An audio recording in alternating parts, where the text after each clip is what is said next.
Prej një orën e gjys, brenda selisë të Partisë Demokratike janë duke vijuar diskutimet e mbledhjes së kryesisë, ku fillimisht ka folur kryetari i partisë, zoti Sali Berisha, me dyert të hapura dhe më pas mbledhja ka kaluar me dyert të mbyllura. Sali Berisha ka vendosur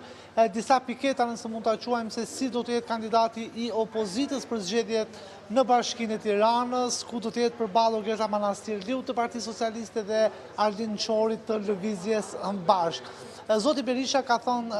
se kandidati mund të jetë apolitik, pra përtej Partisë Demokratike, për dy arsye kryesore. Arsyeja e parë është për të maksimizuar votën e opozitës, duke bërë bashkë të gjithë faktorët e opozitës, dhe arsyeja e dytë është që Partia Demokratike duhet dalë përmbi vetëm për të dhënë shembullin edhe të hapjes së Partisë Demokratike. Ajo çfarë ishte e re, nëse mund ta quajmë, në këtë mbledhje kryesie dhe nga fjala e zotit Berisha, është që zoti Berisha tha se me aleatët Partia Demokratike nuk ka diskutuar asnjë emër dhe asnjë prej tyre nuk ka qenë autorizuar për të diskutuar emra, pra ato kanë diskutuar vetëm se si duhet të duket kandidati i Partisë Demokratike, ndërkohë që ka rrëzuar zërat që Partia Demokratike nuk ka kandidat të përshtatshëm për zgjedhjet në Bashkinë e Tiranës. Duke marrë shembull edhe brenda të vetëve, zoti Berisha tha se të paktën 3 prej tyre kanë shprehur dëshirën për të qenë kandidat në Bashkinë e Tiranës, përfshirë Adriana Kalan, Tevis Balliun dhe Edi Palokën, të cilët i konsideroi si më të mirë se sa